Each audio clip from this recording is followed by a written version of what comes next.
Il y a une personne, quand je vais faire les courses, si elle me voit, il faut qu'elle vienne me parler et qu'elle essaie de me prouver que, ce que je fais est dangereux.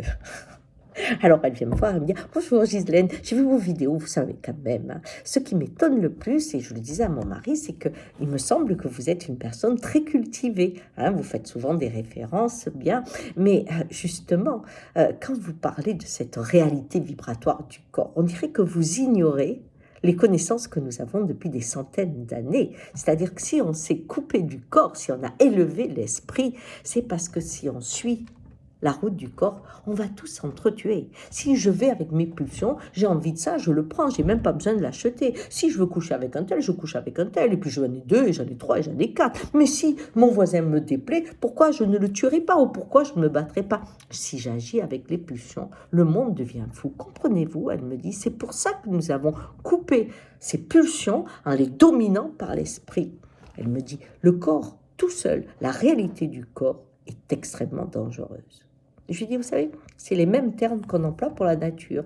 On pense que la réalité de la nature est dangereuse. Ah oui, elle me dit, la nature est dangereuse, mais ça aussi, on le sait depuis des siècles. Pourquoi vous croyez qu'on l'a dominée? Parce que si vous alliez en forêt, supposons en Afrique, vous avez un lion, il vous mange. Si vous allez en forêt, par chez nous, il y a des loups, ils vous mangent. Avez-vous pensé que la forêt pouvait être une amie? Vous vous trompez. Heureusement, il faut rester dans la cité. Et maintenant, nous avons dominé la forêt. Mais regardez un volcan ou ces choses-là, heureusement qu'on a maintenant les prévisions, Elle me dit, bien sûr, la nature et le corps ont eu besoin d'être dominés pour que nous puissions avoir une vie en sécurité. C'est ça, Gisèle, l'important.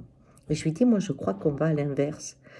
Je lui dis, voyez-vous, quand on passe par la réalité du corps, je vais vous donner un exemple. Après la guerre, qu'on disait, je crois que c'est après la guerre de 14 et pas celle de 40, où il y a eu beaucoup de problèmes pulmonaires parce qu'il y avait les produits chimiques qu'on avait envoyés. Et donc, on disait aux soldats, fumez, parce que la douceur de la fumée va calmer l'inflammation.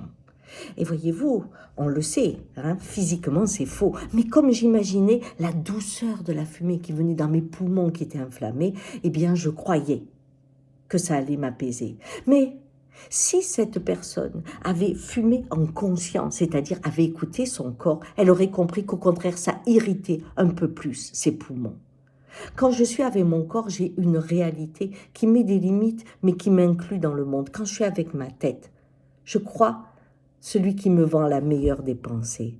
Et voyez-vous, le corps est un régulateur qui nous permettra de rester vivants dans la nature, car il est en épousailles avec notre rapport avec la nature. Plus les vibrations vont s'ouvrir, plus la réalité du corps apparaîtra, plus on saura protéger la nature sans souffrir. C'est ça qui est important. Parce que quand je découvre la réalité du corps, je découvre ce qui me fait du bien. Elle me dit, vous êtes incroyable, vous. Mais vous croyez à tout ça? Je lui dis, venez l'expérimenter. Mais vous, elle avait quelques kilos de trop. Je lui dis, vous êtes sûr que vous mangez vraiment ce dont vous avez besoin? Ou est-ce que des fois vous mangez juste pour faire plaisir? Ou pour, je ne sais pas, parce qu'il vous manque quelque chose, que vous pourriez avoir un baiser qu'on ne vous donne pas. Bon, là, elle est partie, elle était en colère. Mais voyez-vous, c'est le grand défi d'aujourd'hui. Réveiller la réalité vibratoire du corps pour nous réassocier à la nature. Bonne journée.